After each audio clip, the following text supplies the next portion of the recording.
Oração.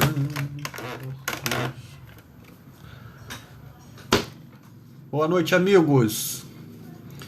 Quem estiver aí, pegue o seu banquinho, sente-se, que nós vamos começar a live do Vinimar, a edição do dia 6 de maio de 2020, o ano mais louco da nossa geração. Talvez a turma que resistiu lá àquela gripe espanhola de 1918, pode ser que esses aí tenham vivido um ano mais louco do que o nosso. Mas, fora isso, meu irmão, acho difícil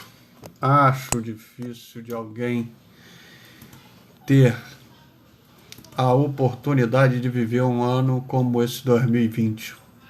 Cada vez mais cresce essa teoria aí de que significa a virada do século, porque a mudança de século, 1900, 2000, 2100, ele não acontece pelo calendário aí nosso, né? O calendário cristão, acho que é cristão o nosso calendário. E ele acontece, né?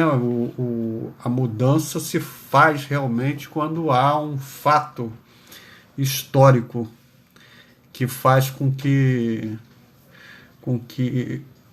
o século mude, mudando atitudes, gestos, né? Isso vem através de uma grande guerra, uma pandemia, uma grande invenção revolucionária. Assim que funciona, dizem os entendidos. Bem, vou cumprimentar meus primeiros amigos que já apanharam os seus banquinhos e já se sentaram na primeira fila da live do Vinimar para a gente bater um papo. Aninha, um beijo aí para você, dia triste aí para nossa família, mas estamos na paz. Elcio, um abraço, Elcio. Pedrinho, um abraço para você. Dan, um abraço, meu caricaturista. Vou pedir a você para fazer uma caricatura minha, hein? Depois você me conversa comigo aqui no privado para a gente combinar isso aí. Tô afim disso. Terezinha Soares, um abraço para você, Terezinha. Bom te ver aqui. Boa noite para você. Valéria, oba, tudo bem? Valéria, salvo engano, é a primeira vez que ela está aqui nessa live nossa, e eu a conheci porque ela é diretora do Colégio Ângelo Longo, um colégio que tem lá em Boa Esperança, que leva o nome de Ângelo. E quando a gente colocou um busto do Ângelo na Praça de Rio Bonito, a gente contou com o apoio, a colaboração, a integração, né, da professora Valéria com os alunos da Escola Ângelo Longo, que foi muito bacana. Eles estavam presentes lá no dia, viram as inúmeras gafes que eu cometi durante a apresentação, a inauguração, mas foi bacana, foi uma manhã muito bacana, muito legal. Bom te ver aqui, Valéria. Vanderlei, Rosana, um abraço aí para você. Vamos vencer essa luta sim, Pedrinho, vamos sim. Vanderlei, muito boa noite, amigo Vinícius, um forte abraço. Buraco já chegou por aqui. Vereador Paulo Velasco, um abraço para o senhor. Irani, estava sumido, hein, flamenguista? Estava com medo de Honda. Mônica Figueiredo, um abraço. Mônica Figueiredo Tauil. Janaína, um abraço para você. Sandra de Oliveira, boa noite.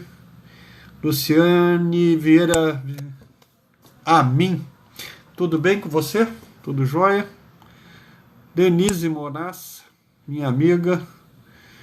Dilma Guimarães Borges, que bom tê-la aqui também, bom saber que está por aqui. E vamos lá, vamos bater um papo, vamos, todo mundo já sentadinho nos banquinhos, selecionados para a live. Vamos falar agora aí dessas notícias loucas do dia. Gente, vamos para o balanço, né? Lembrar vocês que hoje O Brasil registrou 125.096 casos de coronavírus, com 8.535 pessoas mortas. O Brasil sobe hoje para 6º lugar no ranking mundial de infecções por coronavírus e 6º lugar na morte de pessoas que morreram dessa doença. Pegou o lugar da Bélgica. O Brasil passou a Bélgica e hoje está em 6º lugar. De ontem para hoje são mais 614 mortes. Ontem foram 600 e alguma coisa, hoje 614, amanhã mais 600. E de passo a passo a gente vai caminhando para um lockdown, como dizem. O que é um lockdown? É fechar as cidades, né? O Rio de Janeiro já estuda isso aí, Pará já está fazendo, Manaus já está fazendo, Ceará, Fortaleza, se não me engano, já está organizada para fazer. O estado do Rio de Janeiro, inevitavelmente, a região metropolitana, fará, só não tem a data de quando, mas isso daí não tem como fugir.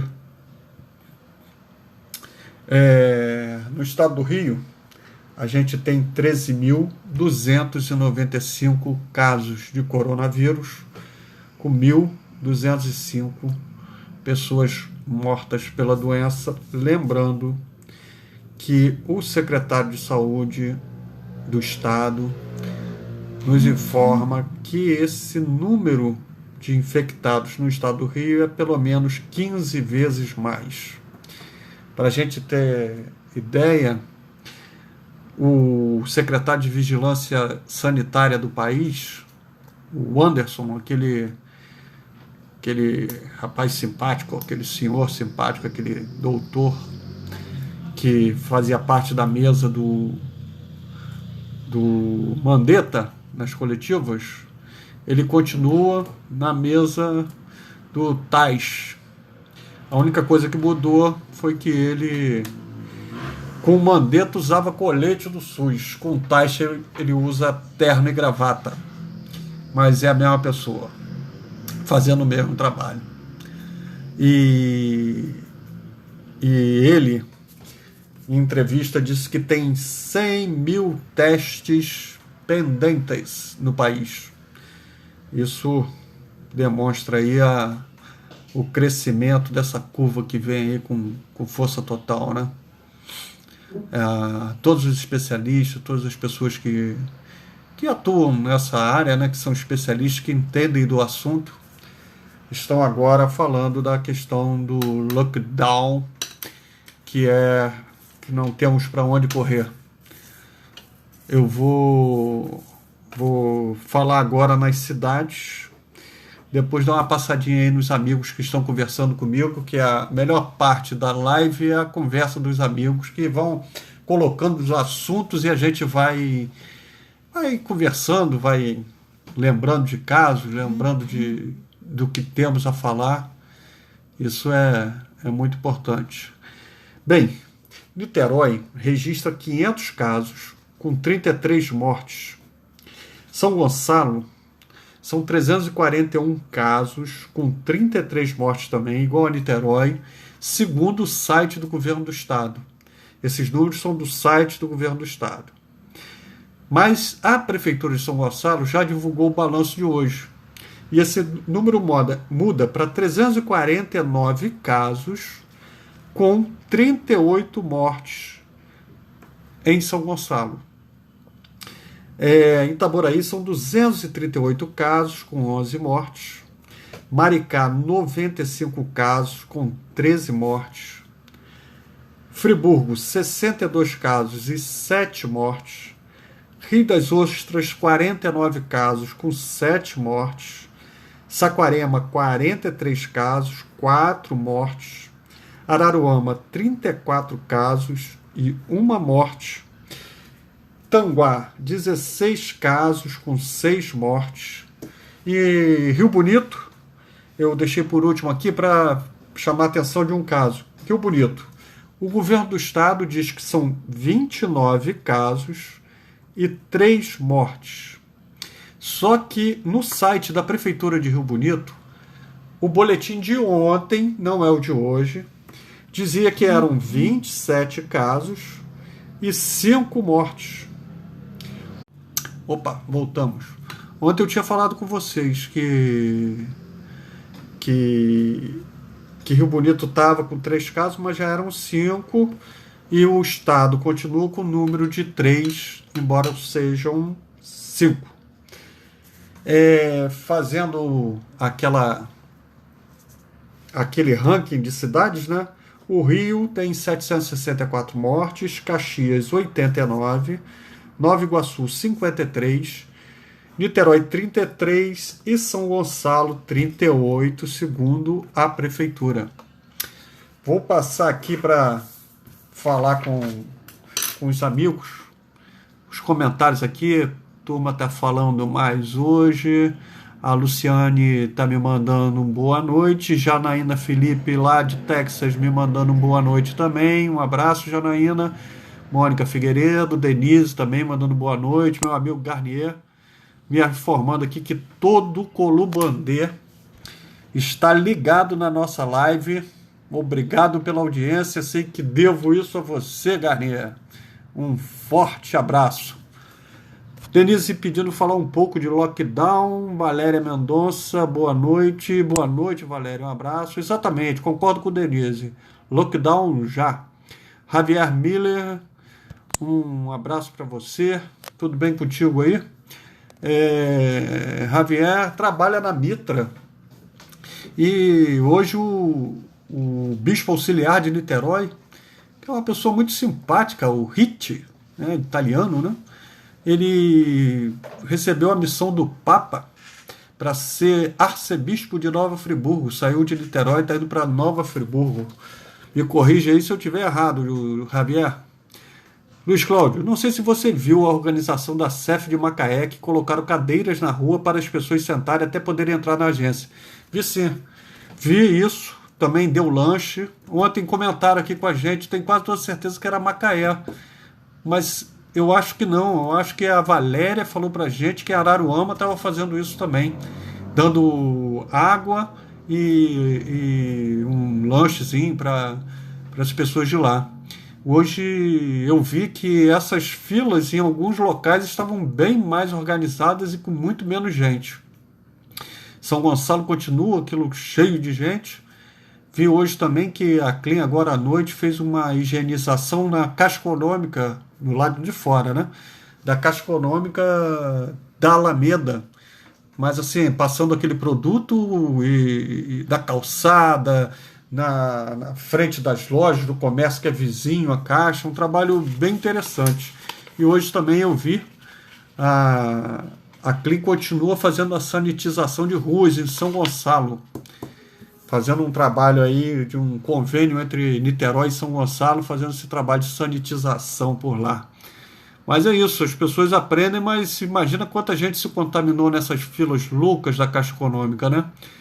Luciane está me falando que muito triste essa situação. O número de infectados supera a estatística, sem dúvida. Sem dúvida, Luciane, se eu estou enganado, mas acredito que não esteja, mas eu acho que você faz um trabalho lá na Engenhoca, na Policlínica da Engenhoca, trabalha com idosos. A gente se conheceu lá na Câmara de Niterói. E se você puder contar aí como é que está a situação lá onde você trabalha, se tiver novidades, passa aqui para a gente também, que é legal a gente colocar isso aqui na rede. É isso aí, lockdown não é tranca-rua, é isso, Luiz Carlos Tavares colocou bem. Lockdown popularmente é o tranca-rua.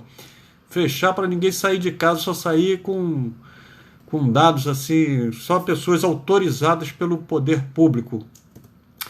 Mas aí eu vou chamar a atenção de vocês para uma loucura. Veja só, lá em Belém, no Pará, o lockdown saiu publicado. Quem pode, quem não pode sair, né? Quais são as profissões que são de primeira necessidade? E e que é inevitável, tem que ter, não, são pessoas que têm que trabalhar de qualquer forma, aí tem uma série de profissões, entre elas, empregada doméstica. Me chamou a atenção.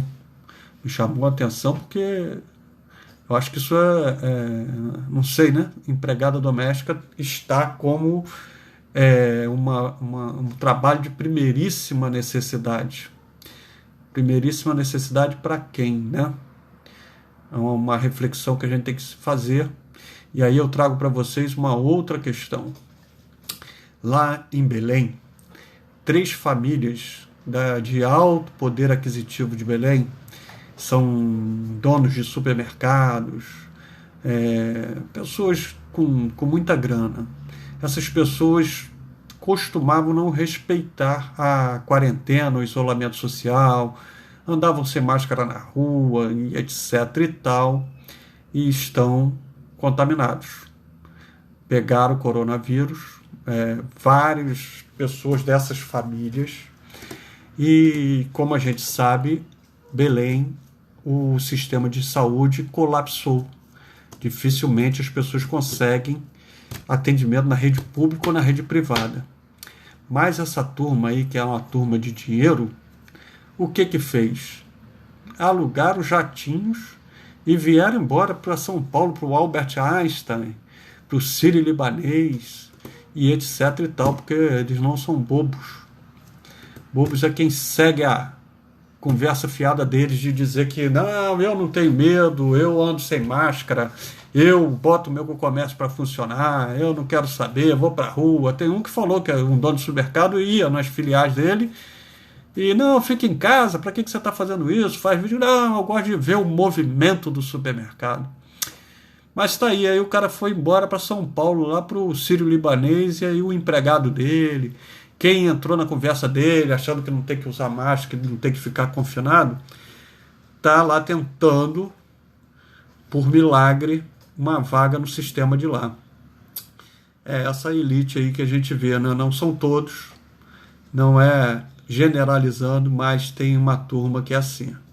Eles estão lá, R$120 mil é o aluguel do jatinho para ir para São Paulo, Belém, São Paulo, 120 mil. Pega o avião, vai lá todo cheio de máscara, tem um que foi entubado. Então é uma loucura isso, uma loucura, e você vê em Belém, empregado doméstico se tornou uma profissão como se fosse um médico, um enfermeiro, um técnico de enfermagem, um profissional de primeira necessidade para poder arrumar e fazer o almoço e o jantar da casa grande. Porque essa turma aí também é bem capaz de nem pagar o funcionário que não foi trabalhar. Capaz de mandar embora, ou então colocar de licença não remunerada para ser um nome mais bonitinho. Triste isso, mas é real. É real e a gente tem que falar, né? Vou falar com os amigos aqui que estão... E as pessoas andando na praia como se estivesse de férias. Fala Denise aí. Verdade, Denise. Uma loucura isso. Aninha, te ver também todos os dias, meu primo. Também é uma parte gratificante da live. Ah, obrigado. Obrigado, Aninha. Mônica Tauil falando, o trabalho da prefeitura está sendo muito bem executado, mas as praias cheias e as ruas cheias não colaboram. Há a necessidade urgente de um choque de ordem para essas pessoas. Isso quem fala é a Mônica Figueiredo Tauil, concordo com você. E é triste, né, as pessoas terem que serem... como é que eu vou dizer? Serem vigiadas, policiadas para poder... acatar uma ordem que é tão natural, né? A pessoa não tem razão de ir à praia, não tem razão de estar andando por aí à toa, né? Lala, com um abraço para você. Laila Mansur, olá. Irani está me chamando aqui. Irani Ribeiro, boa noite, Vinícius. Com reação ao lockdown, o MP do Rio deu prazo para que o governador se posicione até amanhã, 7 de maio, para tomar de decisão. No município do Rio, Crivella já determinou 2 bairros da Zona Norte para começar a cumprir a partir de amanhã. Valéria chegou atrasada, Laila Mansur está assistindo, Elizabeth Verna também está nos assistindo, Janaína Parreiras igualmente. Valéria também lembrando aqui que foi realmente em Araruama que fizeram lá uma organização bacana para quem estava na fila, deu frutas e água para quem estava na fila. Márcia Saúde, Fiocruz pede ao MT, vou falar disso agora. Wanda Lúcia, um abraço. Arthur Andrade, um abraço para você, meu irmão. Você botou um negócio interessante hoje no Facebook, mas eu não vou conseguir lembrar agora aqui, mas eu ri sozinho. Não lembro um comentário que você fez. Um abração. Antônio Carlos Osório Rodrigues, um abraço. Marcos Mota Pinto, meu querido Bacurau. E César Marques, um abraço, César. Leinha, um abraço. Luciana, boa noite, amigo. Sempre bom te ouvir. Obrigado, Luciana, minha amiga. Denise, Amaral Peixoto, está uma festa todos os dias dessa semana. Banda dizendo covardia, dane-se os empregados. Verdade o que eu falei lá em São Luís, são chamados de serviçais. Belém deve ser igual. Olha aí que loucura, né? Sandra de Oliveira. Falando aqui sobre essa questão do Ministério Público, o Ministério Público do Rio de Janeiro pediu um estudo à Fundação Oswaldo Cruz, a Fiocruz, sobre a questão do isolamento social, um estudo da necessidade de lockdown no Rio de Janeiro. Esse estudo aí foi entregue, isso daí eu anotei, estou procurando aqui, Fiocruz recomenda lockdown na região metropolitana do Rio de Janeiro. A Fundação, né, a Fiocruz, que é uma instituição de grande conhecimento, grande capacidade, recomendou, a partir de um estudo feito pelo Ministério Público, que o Rio de Janeiro adote, a região metropolitana do Rio adote o lockdown. Isso é inevitável, não tenha dúvida disso. Não vai ter como fugir disso, infelizmente. Lembrando aqui que a gente sempre fala de quem teve o coronavírus ou não teve, né? Teve, se saiu, né? Mas só para a gente humanizar essa questão aí. O militar lá, que eu não sei se ele é coronel ou se ele é general, mas acho que é coronel, Rego Barros, que é o porta-voz de Bolsonaro no Palácio, que ele aparecia sempre, e aí sumiu, porque Bolsonaro agora fala direto, faz aquela loucura lá na porta do Alvorada, então para que ter porta-voz, né? Então o coronel lá, o Rego Barros, quase não trabalha, mas conseguiu adquirir o Covid, está infectado, Covid-19. Falando em Bolsonaro, depois daquela loucura que ele fez ontem, mandando o jornalista calar a boca, que eu comentei isso aqui ontem, já falei, ele convidou o Orlando Brito, que é um dos fotógrafos mais reconhecidos de Brasília, trabalha há anos cobrindo a presidência da República, há anos, há muito tempo que o Orlando Brito é conhecidíssimo, trabalhou no Jornal do Brasil, trabalhou em vários veículos. O Orlando hoje estava no trabalho dele cobrindo o Palácio e fotografando, e aí Bolsonaro, Brito, quero falar com você. Aí ele foi em direção ao presidente, obviamente, chamou ele para dentro do Palácio do Planalto e botou ele sentado lá e levou ele para almoçar, para poder falar, querer saber se ele realmente foi agredido lá no domingo, como é que foi. O Brito relatou para ele como é que foi, e ele xingava jornalista, mas pedia desculpa não, né? Fazia um meia-culpa, dizia que não tinha como controlar e etc. Difícil, o Bolsonaro é uma figura difícil, mas pelo menos ele tem feito aí esse movimento tímido, digo-se de passagem, com certeza, totalmente tímido, mas pelo menos chamou hoje lá o Brito, e aí depois o Brito foi criticado de ter ido, mas não, poxa, ele é um profissional e o jornalista tem a obrigação de ouvir sempre os dois lados, as duas os dois lados da moeda, né? E também, poxa, uma pessoa que trabalha na presidência da República, né, cobrindo a presidência da República, ser chamado pelo presidente, e, naturalmente, que o Bolsonaro talvez não fosse, né? Mas o Brito, por educação, foi, tinha que ir mesmo, está correto em ir. Então é um fato aí que a gente tem que colocar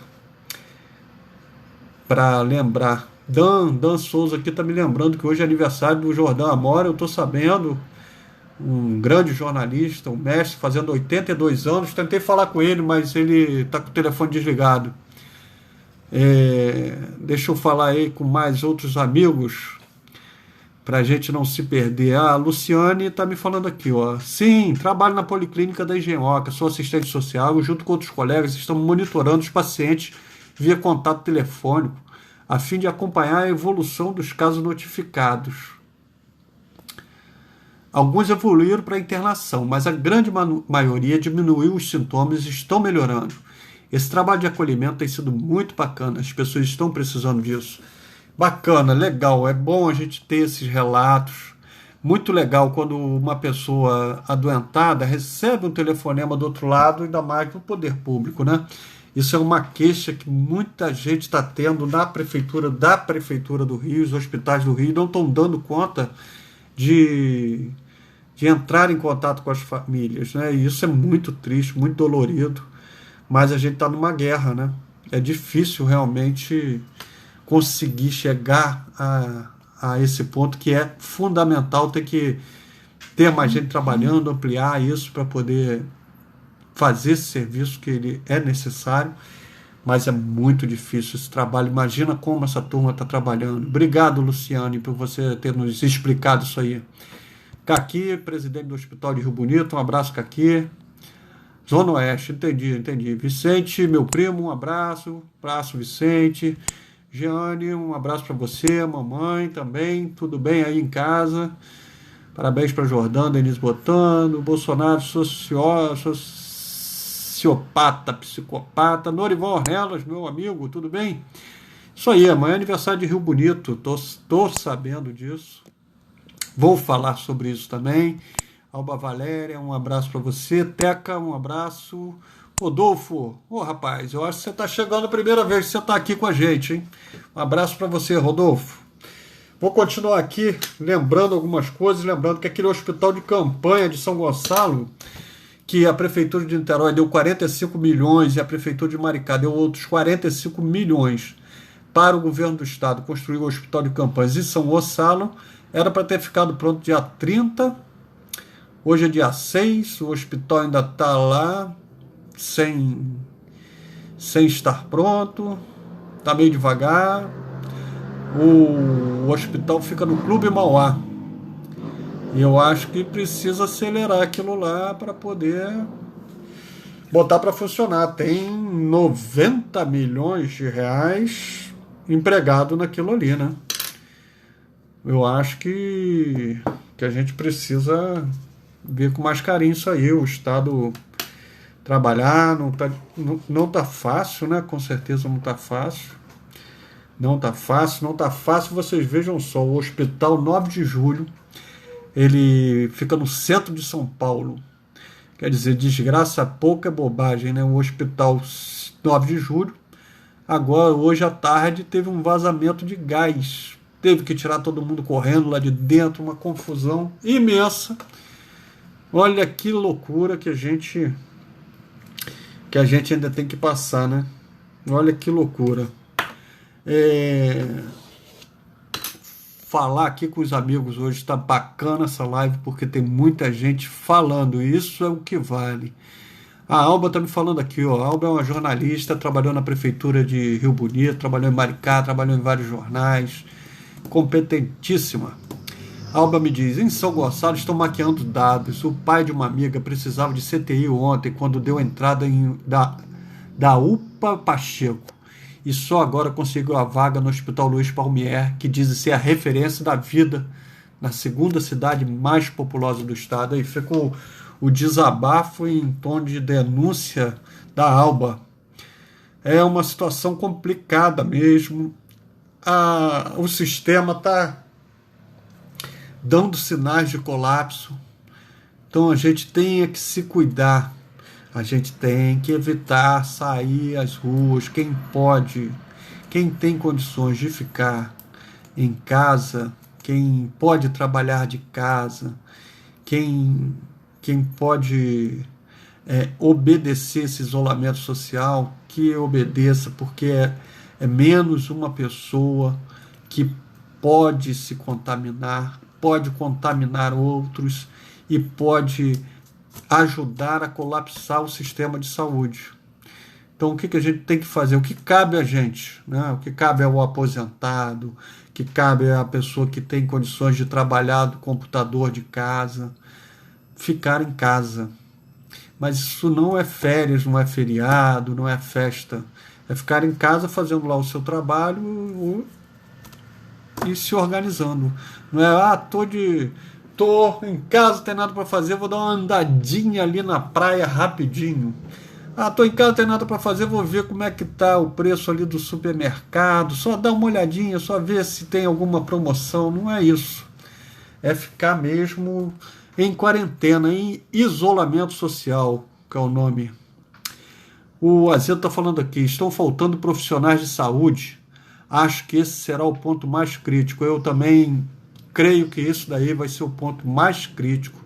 Ontem a UFRJ aqui no Rio, o Azedo é um jornalista de Brasília, embora seja fluminense, né? Embora tenha raízes sólidas na nossa terra. Mas, Azedo, a UFRJ ontem colou grau a 56 médicos, né, formandos de medicina, adiantou a formatura, foi online, foi por videoconferência a formatura, para que eles possam ir nessa frente de batalha aí, e vai faltar muito profissional. Primeiro que a gente começou esse trabalho aí sem equipamentos, né, de proteção individual, os EPIs. Então, muitos médicos, muitos técnicos de enfermagem, muitos enfermeiros, muitos auxiliares de enfermagem se contaminaram, ficaram doentes. Tem uma nota aí que eu vi na semana passada, eu comentei isso aqui, que a Redditor tinha 3.000 funcionários dela, né, com Covid-19 infectado. Olha que loucura isso. E a gente vê cada vez mais a imagem aqui, o RJTV, né, que é o jornal local nosso aqui, com imagens chocantes de pessoas no leito do hospital sem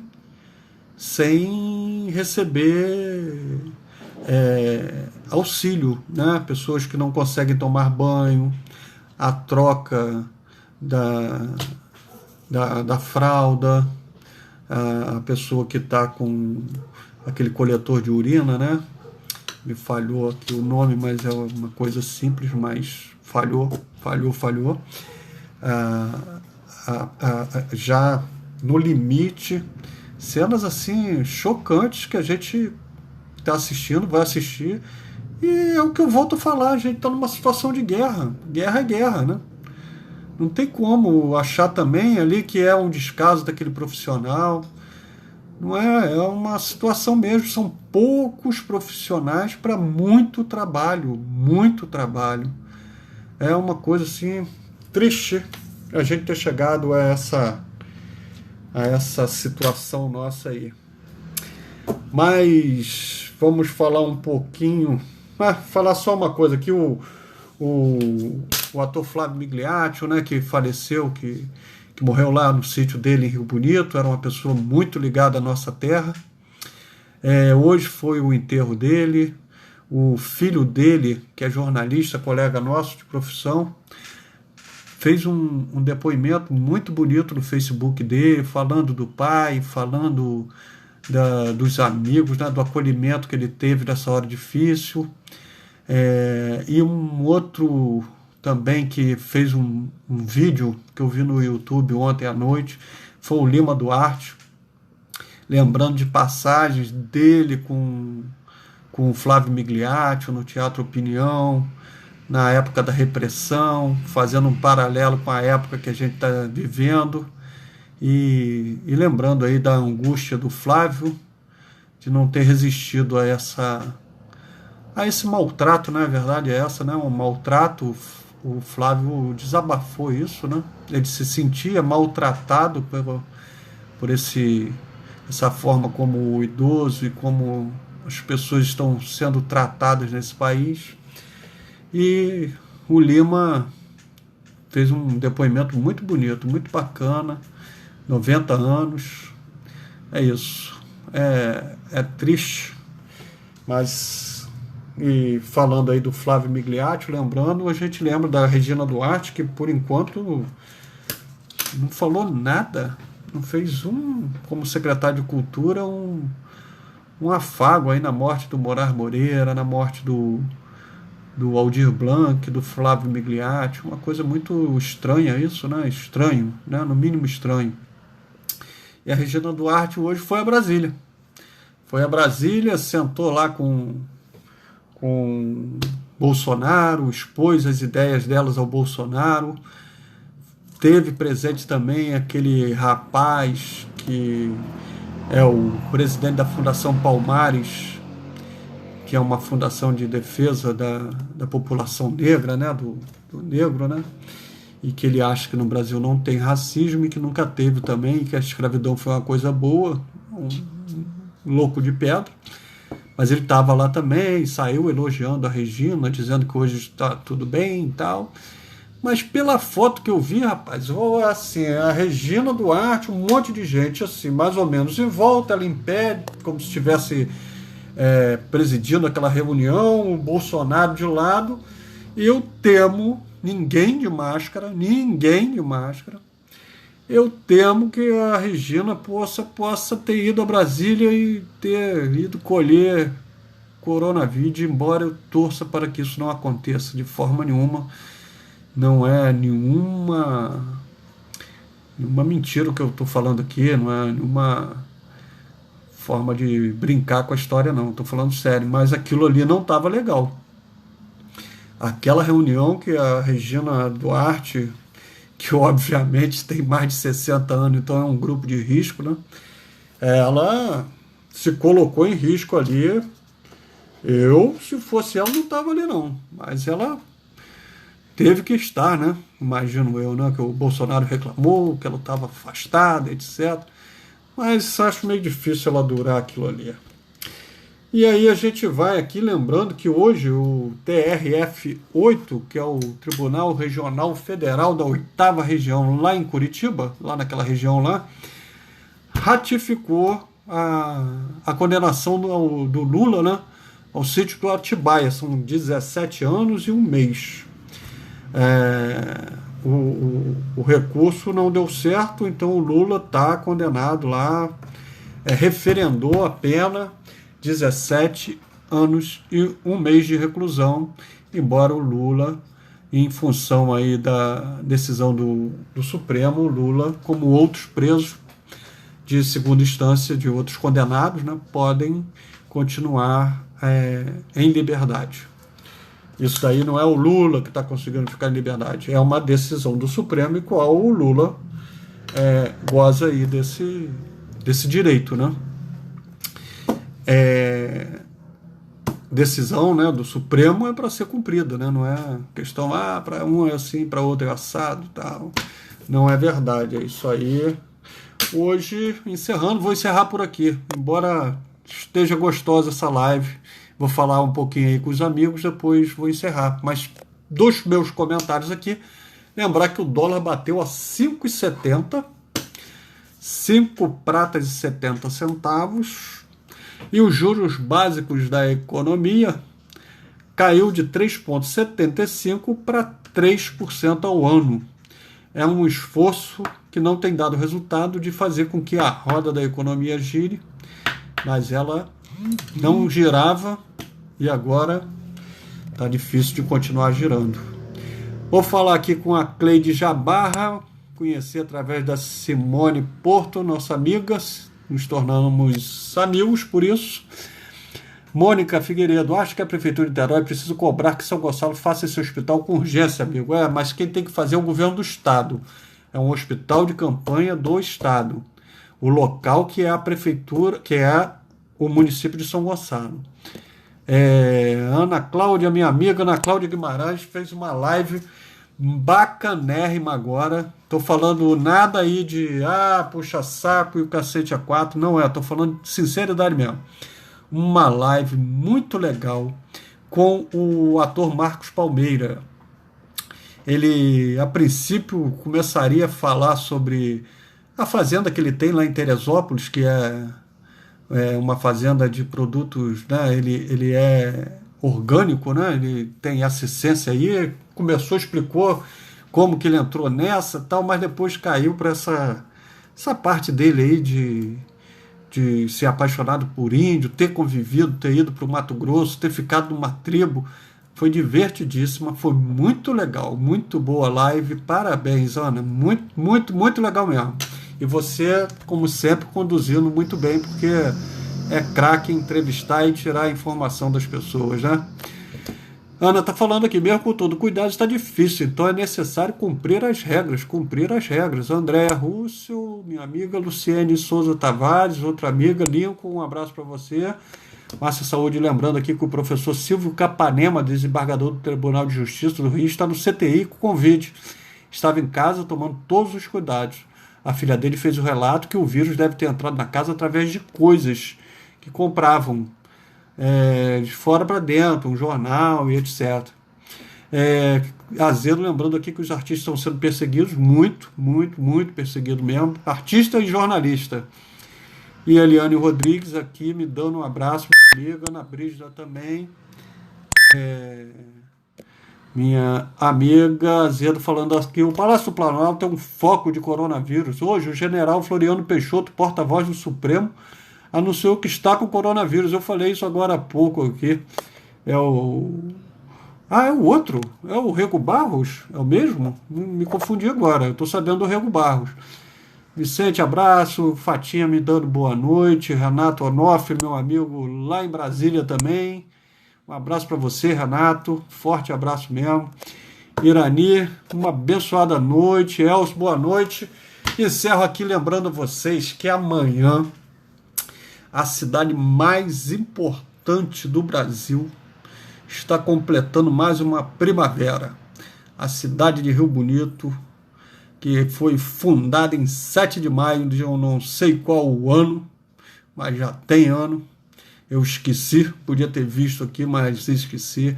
Rio Bonito amanhã tem aniversário. E na época nossa, né, e até o ano passado, obviamente, né, aniversário de Rio Bonito era festa na rua, desfile das escolas da cidade, festa com shows e etc. E esse ano, infelizmente, não teremos nada disso, né? Infelizmente, é um feriado triste, um feriado muito triste, das pessoas entristecidas, magoadas, mas a gente vai superar isso tudo. Ano que vem, Rio Bonito comemora em grande estilo o aniversário dela, e comemora dobrado.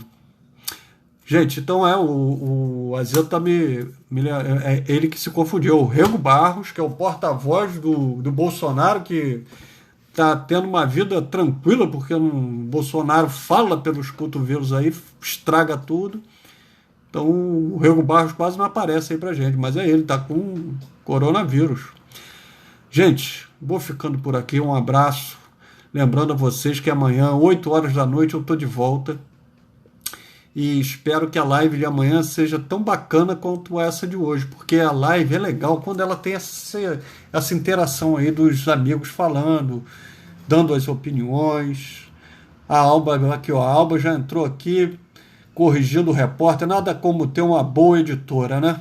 Todo repórter precisa ter um bom editor por trás. A Alba está me falando aqui, aí, seu repórter atrasador de jornal. São 174 anos de Rio Bonito. Valeu, Alba, obrigado. Niltinho, meu primo, parabéns pelas informações. Se cuida, eu estou me cuidando. Um abraço para todos vocês. Até amanhã. Beijo no coração nosso aí. Um beijo para nossa família, Fatinha, Vicente, Aninha, que estavam nos acompanhando aqui. Um beijão no coração da Martinha, que hoje para nossa família foi um dia triste, mas por outro lado também de conforto, porque nós perdemos uma tia, não foi por Covid, mas a tia Verilma hoje foi descansar e a gente sabe que ela cumpriu com maestria o dever dela. Então isso daí dá um alívio, um conforto muito grande no coração da gente. Por isso que a gente está aí tocando o barco, porque a gente tem nossos tios, né, como exemplo. Um abraço, gente. Valeu. Até amanhã, hein? Um abraço.